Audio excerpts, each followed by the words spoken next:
자, 오늘 5월 29일 금요일입니다. 고린도전서 10장 1절에서 13절의 말씀 가지고 하나님 말씀 나누도록 하겠습니다.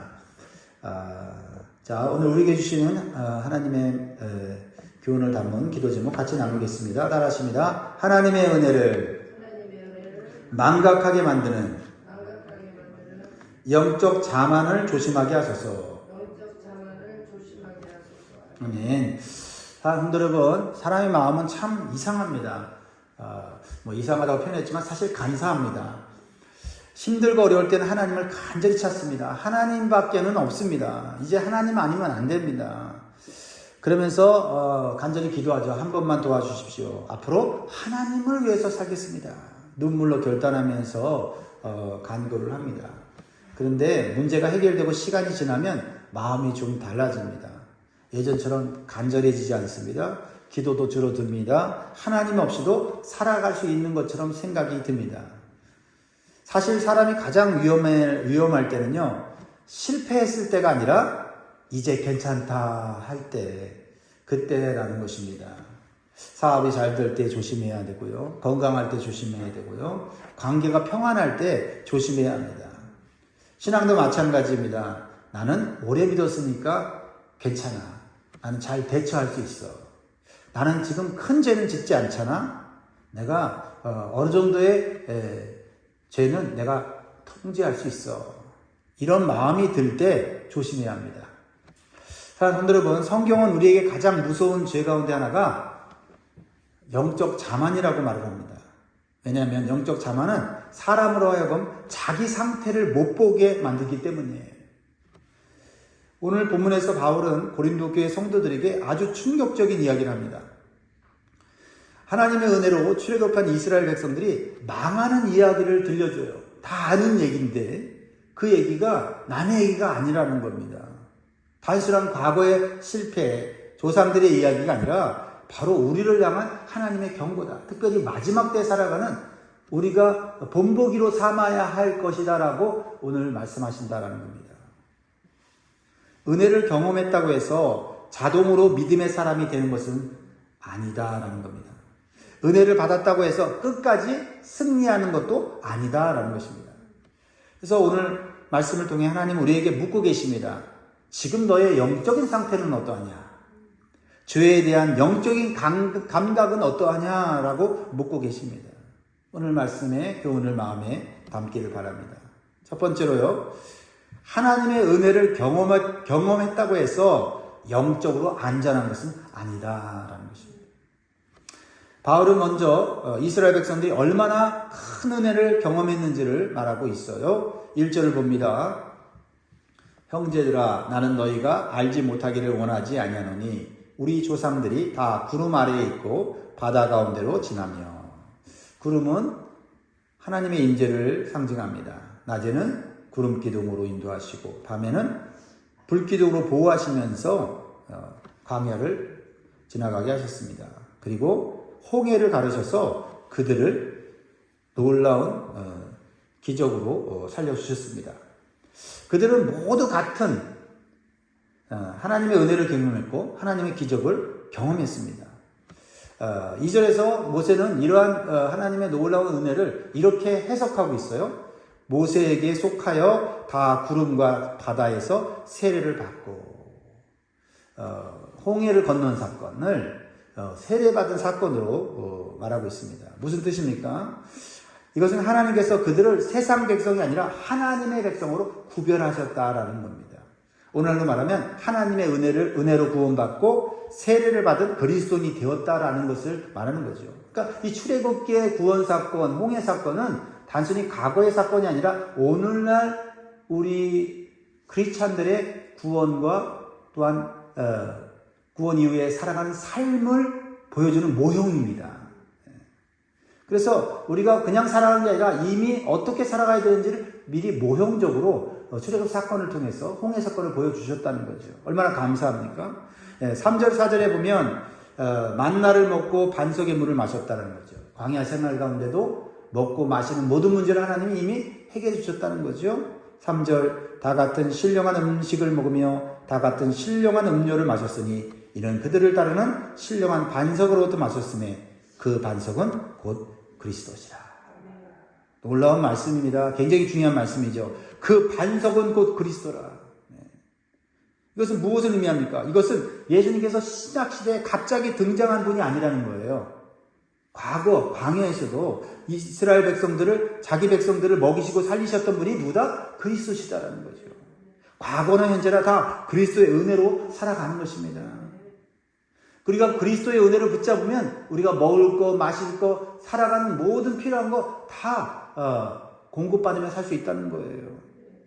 사랑하는 성도 여러분, 출애굽한 이스라엘 백성들 너무나 많은 은혜를 받는 사람입니다. 그런데 5절을 보십시오. 분위기가 갑자기 달라지죠. 그렇게 큰 은혜를 받았는데 그러나 이렇게 시작합니다. 그러나 그들의 다수를 하나님이 기뻐하지 아니하셨으므로 그들이 광야에서 멸망받았느니라. 은혜를 많이 받았는데 멸망받았대. 얼마나 참 이게 큰 반전입니까?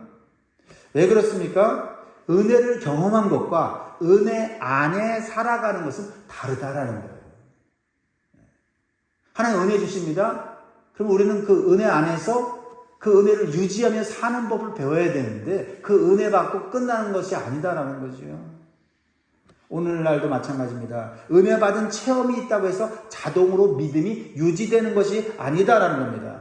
교회를 오래 다녔다고 안전한 것도 아닙니다. 직분과 체험이 많다고 안전한 것이 아니다라는 겁니다.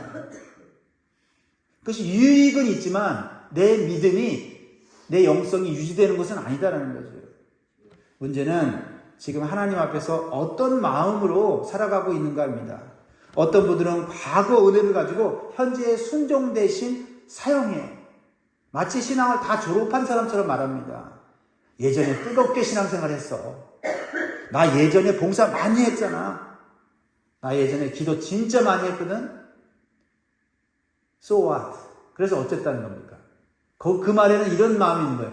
나 옛날에 정말 많은 일을 했기 때문에 이제 좀 쉬어도 돼.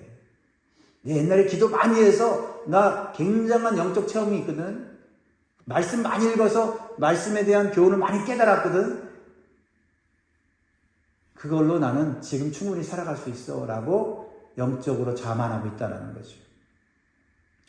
그런데 하나님은요, 과거의 추억보다 오늘의 순종을 기뻐하십니다. 여러분, 매일 같은 항로를 날아가는 비행기도 계속해서 방향을 조정하지 않으면요, 방향에서, 항로에서 이탈하고 추락하게 된다는 겁니다. 신앙생활도 마찬가지입니다. 나는 괜찮다라고 방심하는 순간 위험해진다는 거죠. 그러므로 성도는 은혜를 받을수록 더 겸손해야 합니다. 영적으로 더 민감해져야 되는 거지요. 그래서 우리는 이렇게 기도해야 됩니다. 주님, 오늘도 주님의 은혜가 아니면 나는 안 됩니다. 이 마음이 사라지는 순간부터 영적으로 위험이 시작돼요.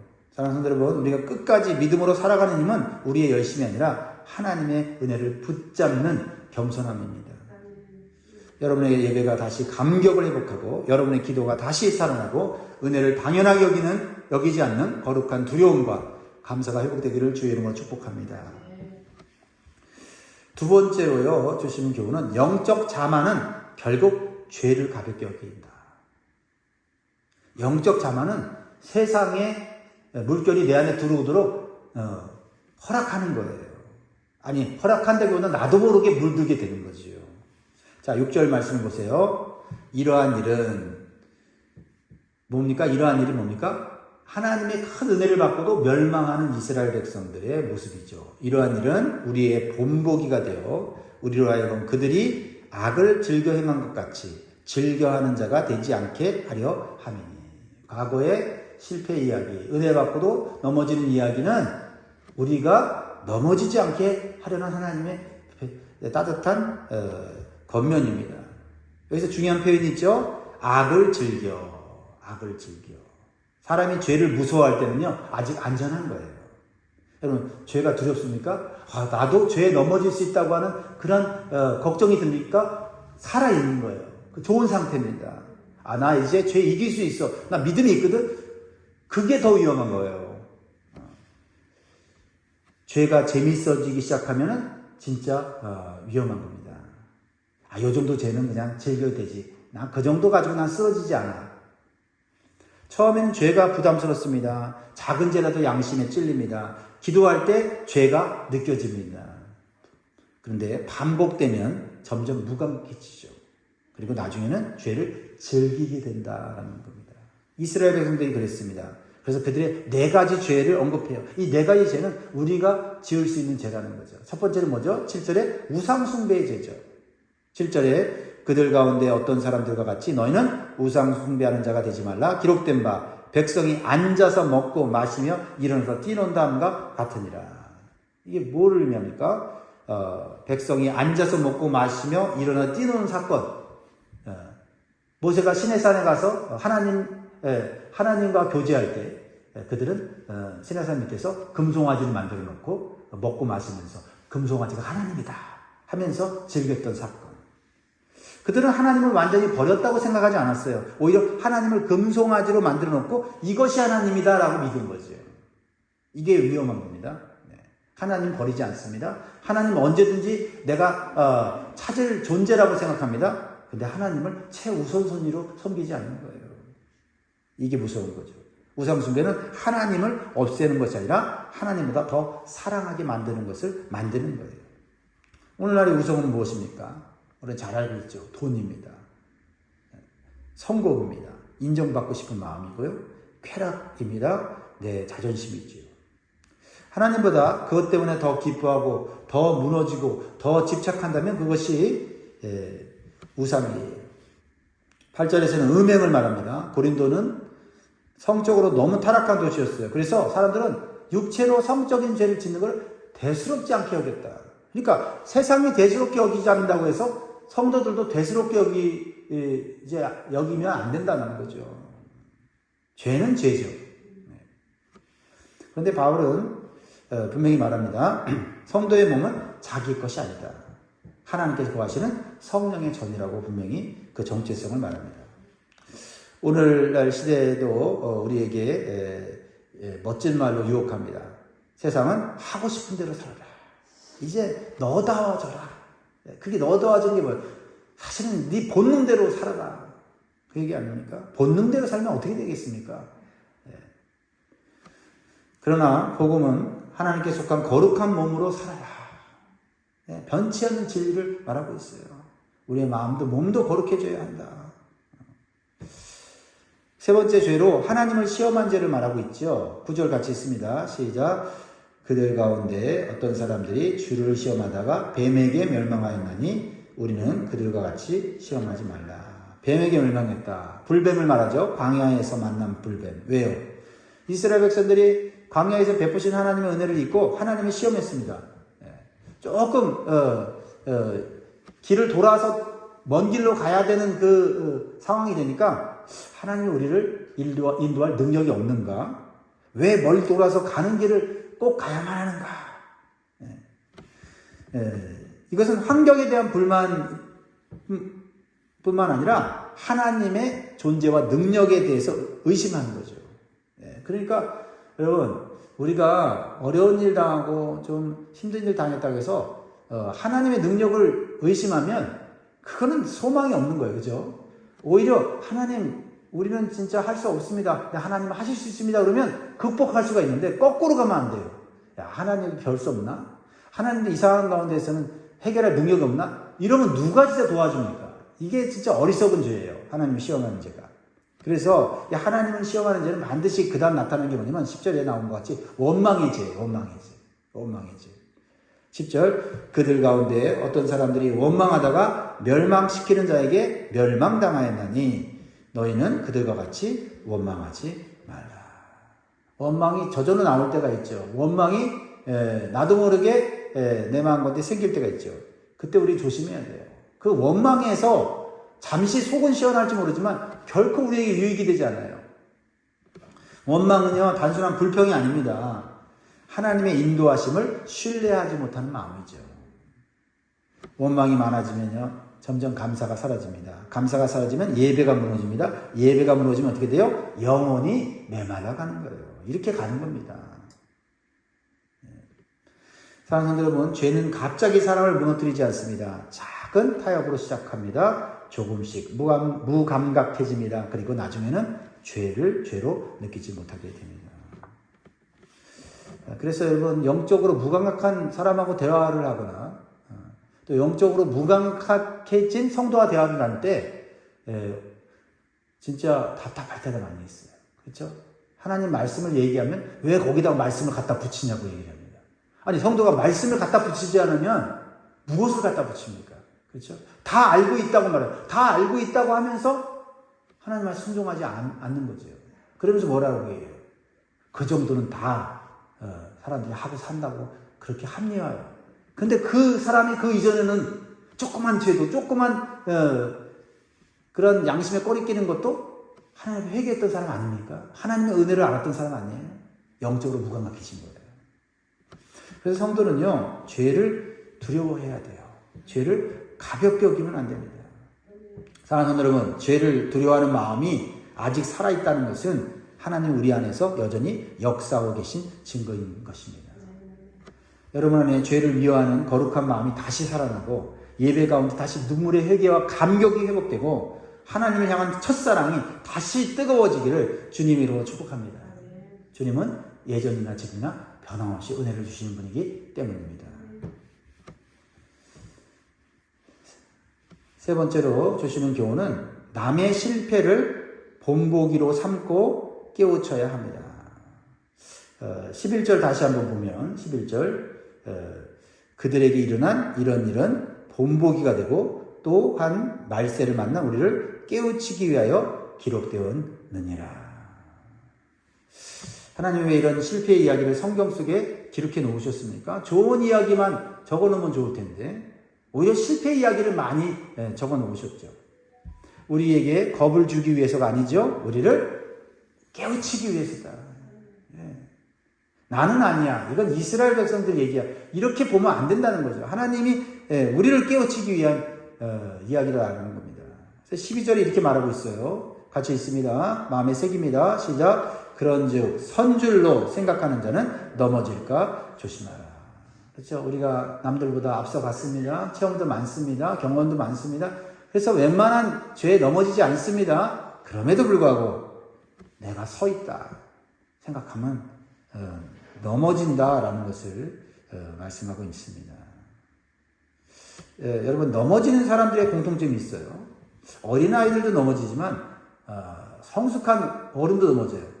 뭐요? 나는 안 넘어져 라고 생각한 사람 넘어져요. 그래서 다윗도 안 넘어진다고 생각해서 넘어졌고요. 베드로도 안 넘어진다고 했다가 넘어졌습니다. 나는 안 무너질 거야. 나는 괜찮아. 바로 그 순간이 가장 위험한 순간이라는 겁니다. 성숙한 성도는 자기 자신을 과신하지 않습니다. 오히려 이렇게 말합니다. 주님, 저도 연약합니다. 은혜는 많이 주셨지만 한순간에 넘어질 수 있는 연약한 존재입니다. 주님, 오늘도 넘어지지 않는 은혜를 붙잡게 하여 주옵소서. 성도 여러분, 우리는 강해서 끝까지 가는 사람들이 아닙니다. 하나님이 붙들어 주시기 때문에 끝까지 가는 사람들이에요. 그러므로 자기 자신을 과신하지 말고 날마다 하나님을 의지하시기 바랍니다. 마지막으로 주시는 교훈은 하나님은 시험 가운데서도 피할 길을 주시는 분이십니다. 오늘 보면은 경고로만 끝나지 않아요. 실패하지 않도록 격려해 주십니다. 13절의 말씀, 우리에게 주시는 위로의 말씀이면서 또 우리가 붙잡아야 될 말씀이죠. 13절 같이 있습니다. 시작. 사람이 감당할 시험 밖에는 너희가 당한 것이 없느니 오직 하나님은 미쁘사 너희가 감당하지 못할 시험 당함을 허락하지 아니하시고 시험 당할 즈음에 또한 피할 길을 내사 너희로 능히 감당하게 하시느니라. 오직 하나님은 미쁘사, 이게 우리의 소망이에요. 하나님 언제나 변함없이 신실하다는 의미죠. 하나님은 미쁘사. 우리가 실패했을 때도 넘어졌을 때도 하나님은 미쁘사, 하나님은 신실하셔서 우리를 다시 이렇게 세워주신다는 거죠. 얼마나 감사합니까? 우리는 흔들립니다. 우리는 연약합니다. 우리는 넘어질 수 있는 존재입니다. 하나님, 우리가 감당하지 못할 시험을 무책임하게 던져놓고 모른 척 하시는 분이 아니다라는 겁니다. 시험 당할 즈음에 뭘 주신다고요? 피할 길을 주신다. 어떤 때는요, 죄의 자리를 떠나게 하시고요. 어떤 때는 말씀으로 마음을 먼저 깨우치시고요. 어떤 때는 기도하게 만드심으로써 우리가 영적으로 경계하게 만듭니다. 어떤 사람들은, 어떤 때는요, 믿음의 사람을 통해서, 우리 주변에 있는 믿음의 사람을 통해서 우리를 알고 붙들어 주십니다. 그러면 우리가 시험 당할 때, 아이고, 시험 당했구나 하면서 주저앉으면 안 됩니다. 고난 당할 때, 나는 이제 망했다라고 하면서 낙심하면 안 됩니다. 피할 길이 있다는 믿음으로 하나님께서 제시하시는 길을 찾아야 돼요. 구해야 돼요. 두들겨야 됩니다. 사랑하는 여러분, 우리는 강해야 살아남는 것이 아닙니다. 하나님이 붙들어 주시기 때문에 살아가는 것입니다. 그러므로 오늘도 하나님 앞에 겸손히 서야 해요. 주님, 저는 약합니다. 주님, 오늘도 저를 붙들어 주십시오. 피할 길을 보여주십시오. 이렇게 하나님을 겸손히 의지하는 사람이 끝까지 승리하는 줄 믿습니다. 말씀 읽겠습니다. 사랑하는 여러분, 오늘 하나님 우리에게 분명히 말씀하십니다. 과거의 은혜가 오늘의 믿음을 대신할 수 없어요. 어제의 뜨거웠던 신앙이 오늘의 순종을 보장하지 않습니다. 오늘 다시 은혜를 붙잡고 엎드려야 됩니다. 오늘 아침에 일어나서 하루를 시작하는 모든 영광의 성도 여러분, 하나님 앞에서 끼어 있으셔야 합니다. 오늘도 겸손히 하나님을 의지함으로 끝까지 믿음으로 승리하는 성도들 되시기를 주의 이름으로 축복합니다. 기도하겠습니다.